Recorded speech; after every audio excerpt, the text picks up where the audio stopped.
Greg Campisi, welcome to Nature of Reality Radio. It's great to see that this day has finally come. I have been to many of your events.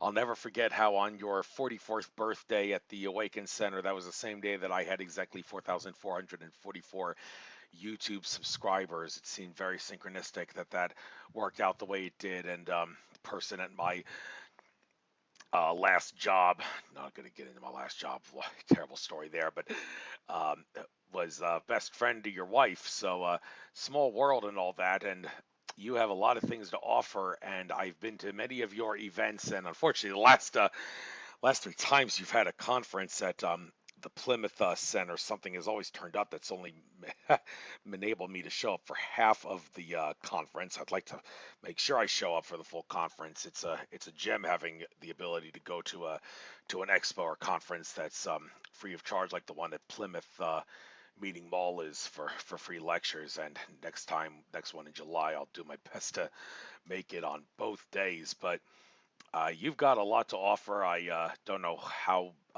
often you've uploaded your awakenche.org site. It's been a while since I've been on there. Last time I checked it, it hadn't been updated in a while. So I guess maybe you can give everybody a little update on how things are. But before that, who are you? What did you experience that causes you to the stuff that you do? Please elaborate on that. Who is Greg Campisi? What did he experience that caused him to do the stuff that he does? And then we'll get into the really nitty gritty informative stuff. You've got the floor. I don't have Alex Jones-itis. I don't interrupt my guests. I will put myself on mute and shut up. All right. All right. Thanks, Andrew. Thanks for having me. Yes, it's been a long time coming. We've known each other for a very long time. And I remember way back, before I was even really doing a lot of stuff with Awaken, I would just run into you at other expos. So a little bit, quick background, right? So as you know, my name is Greg Campisi. I am the founder, president, and director of Awaken Center for Human Evolution, which is probably a good 12 years old now. And that all came about because when I turned 30, and I'm going on 50 this year, so we're talking 20 years ago, I turned 30, and that's really when I stepped onto my spiritual path. Now, I've always been open to aliens and ghosts and all kinds of fun stuff, believed in psychics and all that. But when we talk about spirituality, is when I turned 30, and I met somebody who was incredibly intuitive. Her whole family was very intuitive. Threw me in the deep end. We were like meditating, getting channeled messages. I started reading books like Neil Donald Walsh, and it just blew me wide open. Started me on this path that I stayed on for quite a while, and it was along that path that I really felt a calling to create an organization, a nonprofit, a community center to help bring people together spiritually, help the spiritual community, help people on their path of awakening. And it just launched from there with small events and starting the expos and building the expos. And right now, our home is at Plymouth Meeting Mall, and we have a center and a store there, and we do wonderful expos 3 times a year. And for me, it's always been important to offer free things to the public because, again, I mean, my purpose and Awaken's purpose is to help people awaken, to help humanity evolve, and I want to create platforms where people can be exposed to things for free without it being about the money for them to step in the door. And if they want to, spend money to have a reading or a healing or whatever it is, that they make that choice themselves. So yes, so I'm glad to still have my expos free. I moved them to the Plymouth Meeting Mall so that we could be in a public setting that was easily accessible.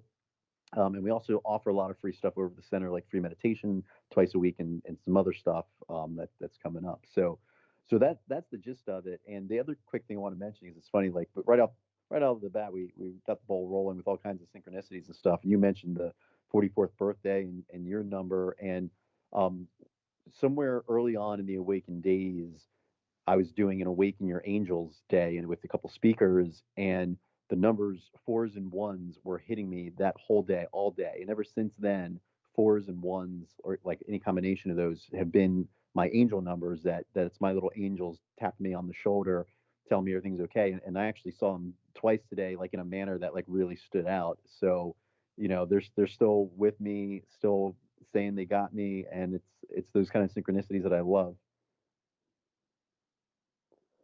So what else would you like me to talk about Well, with I the like background, or we can jump into some other stuff? Oh, I like synchronicities too. One and four seem to me my lucky number being a tiger in the Chinese zodiac. One, three, and four are lucky numbers for the tiger. So, um, you are on a mission to awaken people, and obviously that's why you call your thing awaken and all that. Yes, But sir.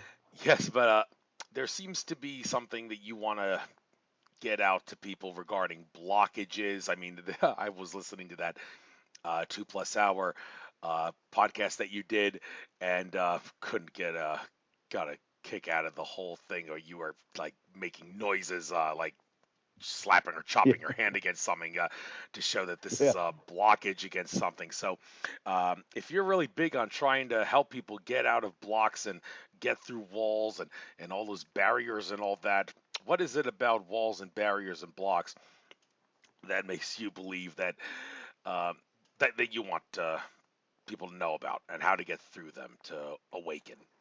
All good questions. All good questions. Yeah. So, like I said, it's been 20 years since I've been on my path, slowly building up with events and bringing it together, people and amazing practitioners, some really gifted people, and just recently, like, and I've done some kind of little channeling here and there, like some of my earlier events, some messages came through, and sometimes when I'm at other events, little mini messages will come through, but recently this 2.5 hours of this information was being channeled through me, and I was just head deep in the energy of it, feeling it fully, and trying to translate that the best I could. And the message that came through, well, the intention that I set was I was looking for guidance and answers on how do we release fear, how do we release our my personal fear, but also looking at, like, for everybody in the planet. I mean, everything I do, it's always all of us. It's always,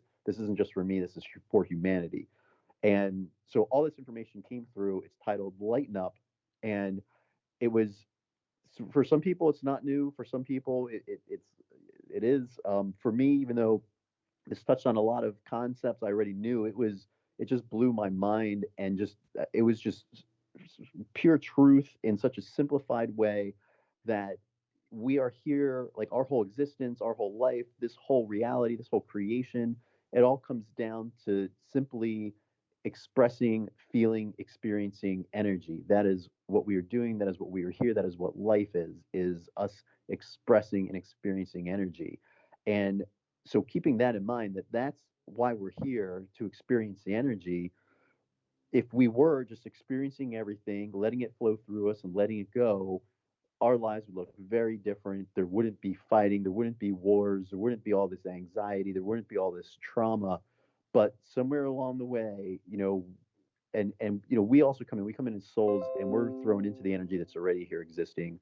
We're thrown into any trauma the world already has. We're thrown into any trauma our parents already have, right? So we come into that energy, as a new soul. And so when we come into that density, like that dense energy, because that's really what this all is. The energy on Earth right now is very dense. There's a lot of fear and anxiety and worry, and that's a very dense energy, as opposed to an expansive light energy, like feeling happy and excited and exuberant. Um, so we come in, and when we hear, where as kids we're feeling everything, right? Kids are great at letting things go, they're great at just being in the moment. um, and but they learn very quickly, especially from the adults around them, that, like, oh, I don't like this, I don't like this word, I don't like this action, you shouldn't like this person, you shouldn't like this country, right? These are all things that are thrown at us into our consciousness by the people around us, and they're all blocks, they're all walls. Whether it's something as simple as, um, somebody trying to teach you a certain political alignment, somebody trying to teach you a certain religious alignment, whatever it is, you're basically being taught to put up walls to everything else around you. And that's a huge part of it. And then we just do it personally, like, as it gets into our system. And then personally, we come across an energy we don't like. And when I say energy, it could be an emotion from somebody else, an emotion from ourselves. It can be an experience. It can be some kind of abuse. There could be physical abuse, emotional abuse, or it could just be, someone was yelling, a dog was barking, right? There's some kind of energy that we don't like, and we put up a wall around it. And the way it was shown to me, we actually are shifting our energetic being and creating a vibrational wall that's blocking out these energies that we don't want to experience. And when we block out part of the energy that's out there, it's like trying to cancel a color of the rainbow. It's like trying to block out red because you don't like red. It's like trying to rip off a red shirt off every person you see, right? You're like, I don't like that. I don't want it anywhere near me, in my vision, in any part of my being, right? Like that's how crazy it would be if we were running around trying to get rid of red. But we do the same thing when it comes to things like emotions and energy. We run around trying to get rid of the anger, right? We don't want to let it in, like it's not allowed. And so we put up this wall, we put up this block against anger, like it's an easy example to use. And so, because we have this energetic wall and we're not letting anger pass through us, we're not allowing ourselves to experience it because we're not allowing ourselves to just be with it and then let it pass through and let it go. We block it, and it energetically is actually still hitting us. It's vibrating against this force field that we put up. And this is where I, like, when I was going through the channeling, I was smacking my hands, I was smacking the counter because I'm like, that's what it felt like to me, was the energy of anger is hitting our wall, smacking against us, and it literally drives us crazy. And if we don't let it through ourselves, we end up passing it on to somebody else. And that's why, if you're abused, if you were yelled at as a kid, you grow up and all of a sudden you're yelling at your kids all the time. And where's this anger coming from? I mean, it's the whole thing. And kids are amazing at triggering us, and that was part of the information too, that there was all this information coming through about children coming in as souls to help us unblock our own energy. On the other side, they see where we're blocked. They see that we're blocking energy, that we're suffocating ourselves. And it's like a blocked artery. You get a blocked artery, you die. You have blocked energy, the same thing is happening. We're suffocating our life force if we don't let it through, and that's why depression happens, and that's why all this unhappiness happens, and we start going down this downward spiral. And one of the jobs of the children is to come in and they love they're perfect at poking our trauma, poking all the spots that trigger us, because they're trying to get us to release it. They're trying to get that energy to flow and trying to get us to stop blocking it. That's part of their purpose. And it was just, all the information was amazing. So I mean, I can talk more about it, but I want to just pause here and see if you have any questions or anything else you want to add. Oh yeah, just one little thing. You've written a couple of children's books. One book about a kid who wanted to be a pirate, and then he realized just how bad piracy really is, among other things. And I don't know if there's any other children's books that you wrote. Could you, for people like I actually have an idea for a children's book, and I don't know where to start and where to reach out to.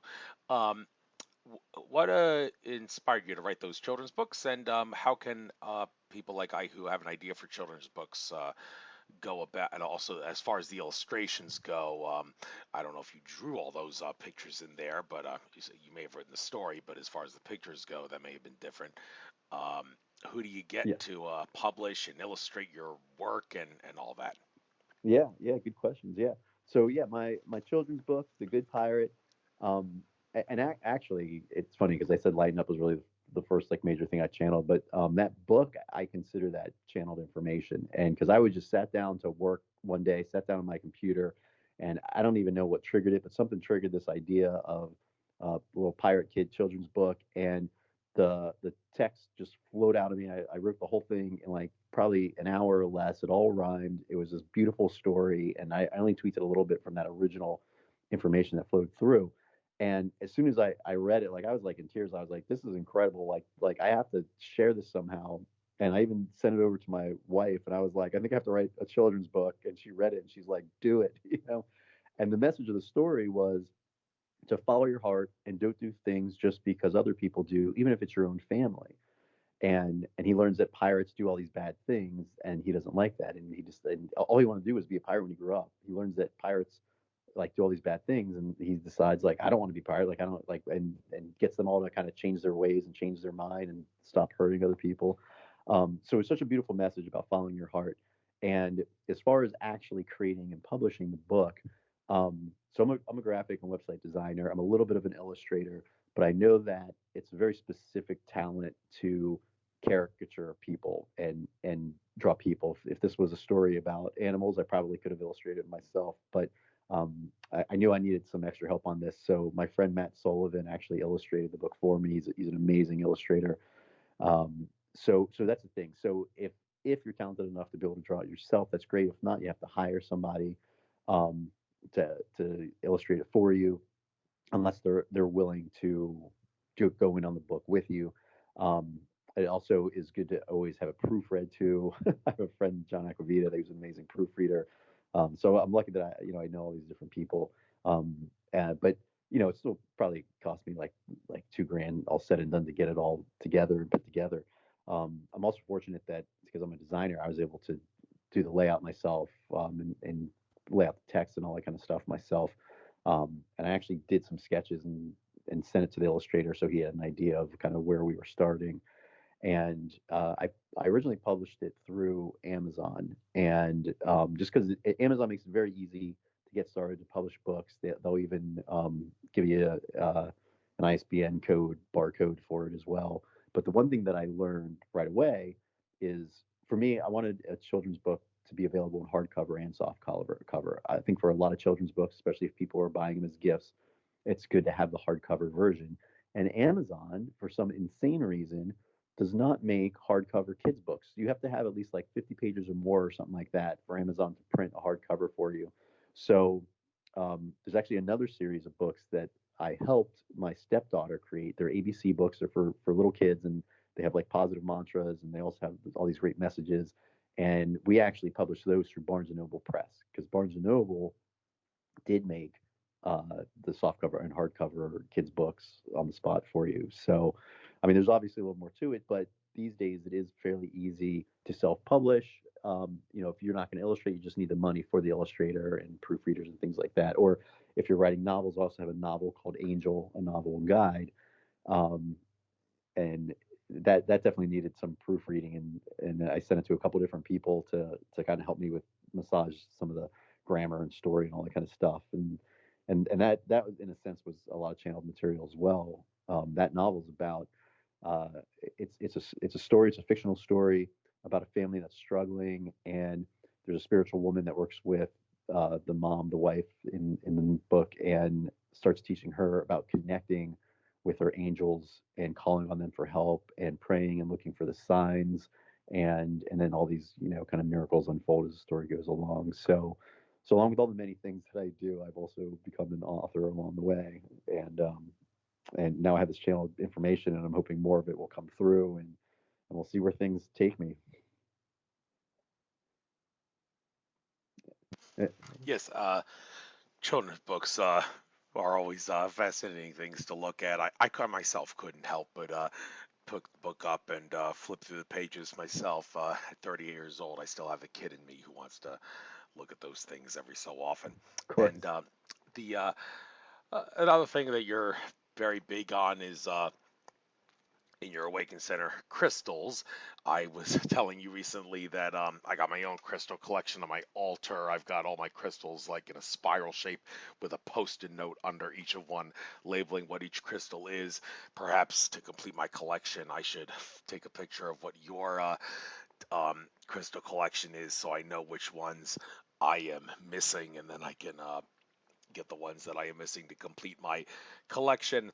But then again, crystals are not always used for good things. Just ask the civilization of Atlantis that collapsed as a result of misuse of crystal technology, among other things. But we try to focus on the positive here. So, Yeah. crystals. What do you see in them that's so special? You got the floor. Tell us everything and anything you want to know about crystals. Thanks. Um, so honestly, when it comes to crystals, we'll delve in this way, right? So crystals come from the earth; they're part of the earth. They carry that earth energy, they carry that grounding energy, and each one is very unique. Each one carries its own energy and properties. And so we have a ton of crystals at the store. We have a lot of the small tumbled crystals that you can just put in your pocket or do other things with. We also have some jewelry. We have towers and all kinds of beautiful pieces. But a lot of people come in and they want crystals to help them through a certain thing. They want crystals to help them with grief or help them like have more energy or help them whatever, whatever it happens to be, be happier and all this kind of stuff. And here's what I say to them. It's the same thing I want to say to everybody listening. There's a lot of tools out there. There's a lot of spiritual tools. They're all awesome, right? If I'm if I'm gonna build something, if I'm fixing my deck, like I need a hammer. It'd be stupid for me to sit there hitting a nail with my hand, right? I'm just gonna hurt myself. So tools are amazing. However, at the end of the day, it's important to realize that when we're trying to shift our energy, when we're trying to draw something into our life, we're the ones that do it at the end of the day, regardless of what tools we have helping us. Like it's our own intention and how we set our energy and our focus and our presence that is really what helps us shape our lives and our reality. So I want to put that out there. I want to make that clear, because I think that there are a lot of people out there that start using crystals as a crutch. So that's my main message. Don't use spiritual tools and things like crystals as a crutch. Use them in addition to, in addition to what you're doing mentally, energetically, physically to set the tone. So um, and crystals, I mean, all crystals are beautiful. All crystals have amazing energy. I think a lot of people get stuck too on, they feel like they need a certain crystal, but a lot of times that's something in their mind, in their mental construct. And I always tell people as well to feel it out. If you come into the store, if you are looking for a crystal to assist you with something, don't just go by what's on the label. Don't just Google something and decide like that's what's right for you. Like, be with the crystal, sit there in front of them, look at them, wave your hand over them, see if something's calling to you, see if something catches your eye. And if it does, pick it up, hold it, feel the energy of it, right? Everything is energy. Everything in this world is energy. And that's really the key for us shifting and changing and evolving, is us being more in tune with our energy, with the energy of the universe, and with the energy of everything we have. Everything has energy. And I also believe that everything that has energy has consciousness.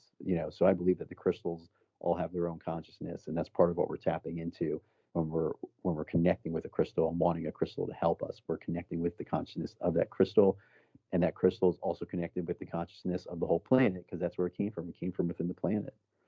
So that's my take on crystals, my friend. And do you agree or disagree with the idea that having a lot of crystals in a bag and carrying that with you is good or bad regarding how some crystals don't mix with each other, but are crystals designed to be in such a way that they can get out the positivity of their energies, uh, regardless of whether or not the crystals have conflicting energy purposes with each other.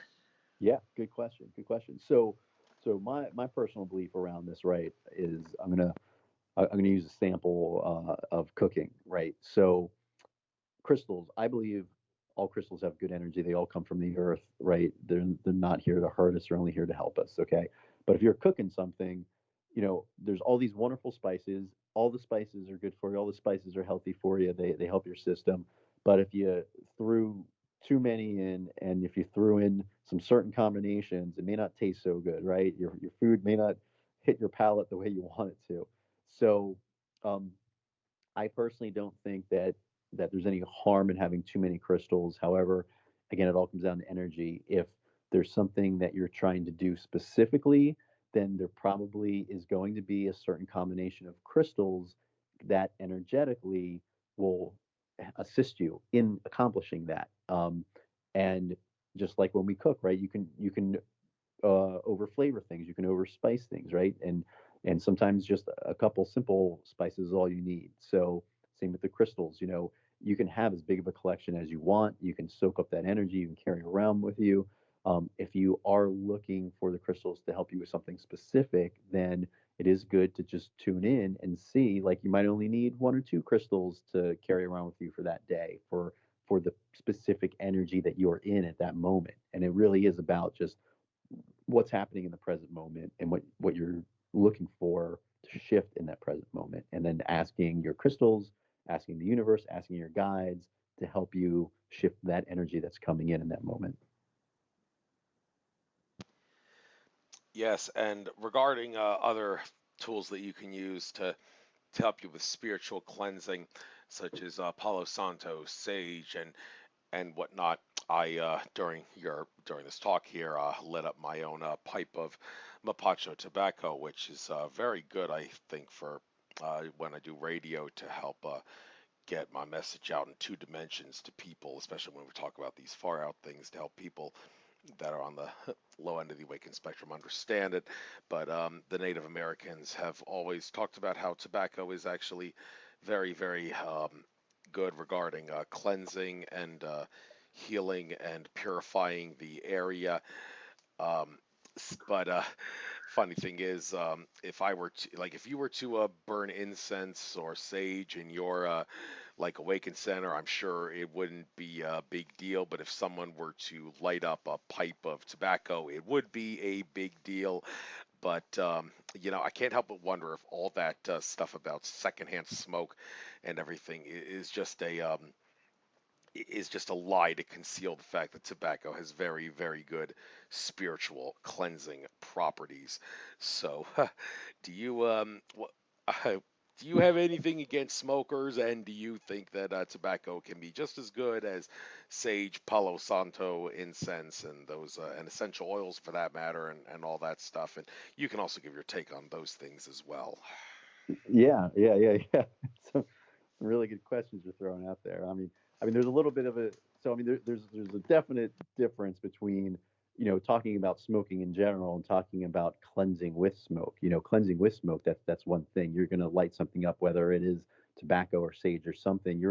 And so I haven't personally used tobacco for cleansing, but like when it comes to sage or even the Palo Santo, you light it, you blow it out, you just let a little bit of the smoke clear. You're not using a lot of it, you're not inhaling a lot of it. Now, again, my personal opinion, I believe that everything is about balance. Everything in our life is about balance, whether it's what we're doing, what we're eating. If we're at the same job too long, doing the exact same thing too long, we get burnt out. If we're doing the same type of exercise routine every day, we get bored, we get burned out. If you were eating the same exact food every day, like you would hate it at some point. So it really is about balance. So I think when it comes to, well, when it comes to smoking and smokers and cigarettes and all that kind of stuff, I personally can't stand it. I can't stand it. And a big part of it though is just the smell. It leaves such a horrible smell. Now we're talking about though like mainstream cigarettes and we get into a whole history of how there was literally poison in them and all this kind of stuff. And they literally add things that are addictive. So you also can't compare taking something from a Native American tradition that was pure and basically talking about what it's been bastardized into in the capitalistic world we live in. You know what I mean? So it's very different. When it comes to cleansing, again, they're all tools. They're all wonderful tools, whether it's sage or Palo Santo, or different things you can sage with, lemongrass and things like that, and pine. And a lot of that stuff we sell in the store. We don't just have crystals. We have a lot of things for cleansing. We even have a spray. So just so you're aware, so 90 or 95% of the products in the store were brought in from a friend of mine, Jerry Christopher, and her business is called Heavenly Healing.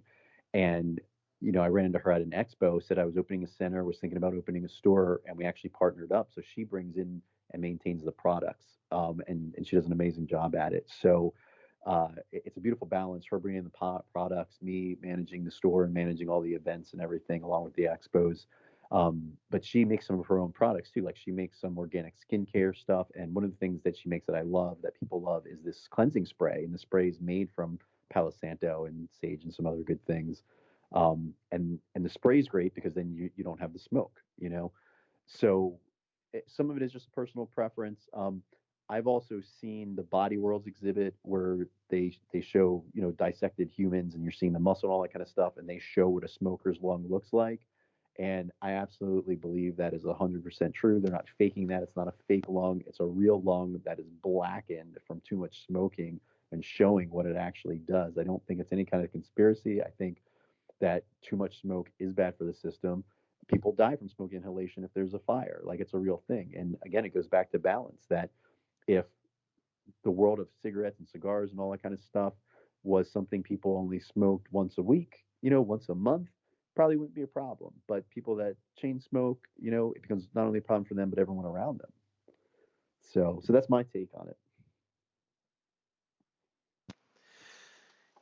Yes, and I had a guest on a few days ago. He very big on artwork, and he thinks that psychedelic substances can be used as a tool and not a crutch to help with spiritual awakening. But on the other hand, it seems like the angels and guides and the spirits, I've actually heard my grandfather from the other side say when you're high on something, it's actually a little harder for us to communicate with you. And when people get high on cannabis, it actually inhibits their ability to remember dreams at night, among other things. It's kind of the price you pay for making your world in the present day a dreamland. You can't remember things at night. So, in regards to using psychedelic substances for spiritual awakening, are you for or against, or not really on any particular side? Also a good question. Wonderful question. Um, so the way I want to phrase this is I am very much for certain drugs, and I categorize them as plant medicine, um, because it's coming from nature, it's coming from plants. There are a lot of plant medicines out there that I think have awakened and helped a lot of people awaken. Again, it also falls under balance, right? There's a difference between having a shamanic plant ceremony with some ayahuasca, um, once a month or 4 times a year versus somebody who's smoking pot every day. And a lot of it absolutely comes down to the intention and the reason. So if your intention to use some kind of drug is to help expand your life, to help open your life, and you're putting a lot of intention into it helping you, I think that that's a different level and on a lot of levels okay versus using drugs to escape life and because you're not allowing yourself to feel the emotions because you're not allowing the energy to pass through and it's used as a block. So when you use drugs as a block to block out life force energy, that's a big no. And that's where I believe a lot of problems come in, a lot of addictions come in. Now, I also think that even with certain psychedelics, even using them in good ways, it still can very easily become addictive, become overused, and become a problem. So it really is a balance. There is a lot of information out there, and I very much am looking forward to there being more research on certain types of drugs, and psilocybin and things like that. There's a beautiful documentary on Netflix that came out not too long ago, a year or two ago, or something like that, that was called something about how to change your mind. And they delved into a couple of different drugs and using it for therapy to help people through therapy and talked about how this was something that was happening and was working before the 80s hit and they declared the war on drugs. So I and even right now in the current climate, I think that with medical marijuana rate is becoming more popular in a lot of states and all that kind of stuff.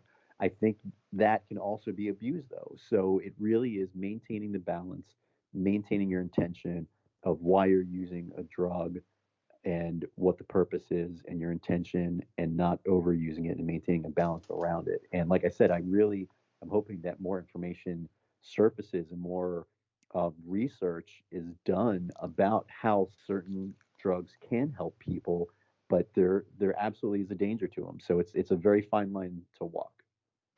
Mm, indeed, it is. And I actually found a bag, a plastic bag with about a quarter ounce of cannabis in it when I was picking up litter in my street a couple of weeks ago. That's going to happen, I guess, more often with cannabis being sold at mom and pop shops now. Don't know where exactly that bag came from, but funny how something. I also found a bag of bullets, among other things, the very next Mm. day. I remember, of all things to find when you pick up litter. But so the awakening of this planet. Some people say, what good is awakening going to do if you just wake up to the fact that you're in a prison? Well, what good is it going to do to get out of the prison when all you do is just realize that you're in a prison? Well, on the other hand, if people realize that they are in a prison, then you would think that the fact that they realize that their consciousness will cause them to will cause their environment to change and become different to a level that's more pleasant for everybody. Absolutely. So yeah, so you say absolutely. So how exactly do you want people to wake up? What is your idea of having an awakening? Is it just a matter of knowing truths that are kept from you, or is it more than just knowing stuff that's kept from you? Yeah. We could probably talk for a whole hour just on that. Um, so, awakening and evolving, and so my organization, and it actually is a nonprofit. My organization is Awaken Center for Human Evolution, and just a quick little side note on this, because when I decided I wanted to create some kind of organization and some kind of community center for spirituality and helping people on their path, I had no idea what I was doing, what it was going to be. I was going with the feeling. I was going with the direction that I was being guided. Like, this is something that I feel a need for, just to help people, to help create more community, to help people. Like, because there's some people out there that are having these massive awakenings where all of a sudden they're getting downloads, they're hearing from their guides, they're seeing things, they're seeing people that have crossed over. They might even be seeing demons or extraterrestrials or all kinds of things. I mean, there's people that have these massive awakenings that freak out and have no support, and they can't talk to anyone about it, right? So from that extreme to the subtle, just reading some spiritual books and just expanding your consciousness a little bit, and just, you know what, I'm not sure religion is working for me, I kind of want something different. We have those seekers on all ends, and that's why Awaken was birthed, to help people on all ends on their path of awakening and evolution. And the funny thing is, I had this loose idea, and my logo, I absolutely love my logo. It's the chakras, it's the rainbow, it's the sunrise over the new earth, it's the third eye opening, it's the eclipse ending. All this stuff came into the simple logo, and that logo was gifted to me. It was put in my head. I very clearly saw this image, knew I had to draw it, grabbed a piece of paper, scratched it out. I didn't even know what I was looking at, and then a couple seconds later, it hit me. This is the logo for your new organization. And I didn't even have a name yet. So I'm like, all right, well, what's the name, right? And then the next thing that came through was Awaken. And I was like, great, right? We need to wake up. We talk about us, walking through life asleep, and trying to wake up to the truth of life, and what's out there, and the truth of reality. So Awaken came through, but I was, it wasn't sitting right with me. I'm like, it's a little too simple, and it's kind of an overused word. So then the Center for Human Evolution came through, and I like that it's CHE, that it's chi. It's Awaken Your Chi, right? Even though chi can be spelled a couple different ways. Um, but it came through a Center for Human Evolution, because that's what it's about. It's about us waking up, but also evolving, and evolving spiritually, emotionally, mentally, energetically, physically. Like, we're talking about evolving ourselves on every level. And that, to me, is that a process of awakening to a better way of living, a more evolved way of living, a better and a more evolved, but like, even better. Like, I try not to throw out judgments. I try to catch myself, but it's just evolution on the scale of living a life that's healthier, having energy that's healthier, having thoughts and actions that are healthier, that aren't harming you, that aren't harming the planet, that aren't harming other people, getting away from harming, fighting, warring, and moving to unity and understanding that we are all one species, we are all one humanity, we are all one race, we are all living on one planet, we are all in the same universe. So we can sit here fighting each other like a bunch of idiots, right? Or, I'm praying every day and putting out the intention that in my lifetime I see peace on this planet, because I know that we can do it. I know it's a shift in our awareness and our consciousness. And this information that came through the Lighten Up um, cast that I did recording, a lot of that, and it's just the beginning, a lot of that was showing us how simple things are. And it just comes down to us being here to experience energy, to have experiences in this life, letting them, not holding on to them. That's the other thing we do, right? We hold on to things. Like, that's part of why trauma stays with us, because we hold on to it so tightly, we don't let it go. And like, we get stuck in so many ways. We get stuck, something's in our mind and it's already gone, it's past. Something somebody said, whether it was an hour ago or yesterday or a month ago or 10 years ago, right? There's people that are holding on to things somebody said 10 years ago, still holding a grudge. And when we look at the world, when we look at the wars that are happening, there's wars happening between countries and religions that aren't even present. They're based on some problem somebody had generations ago, hundreds of years ago, thousands of years ago.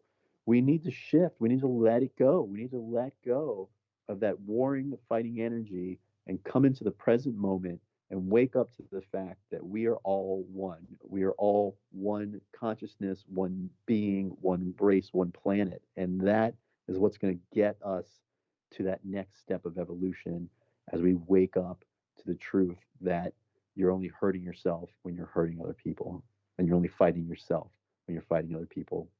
Some of the other information that came through that lighten up channeling, I loved how it was related to the physical reality, and how when we talk about being dense, right? When somebody's stubborn, they're dense.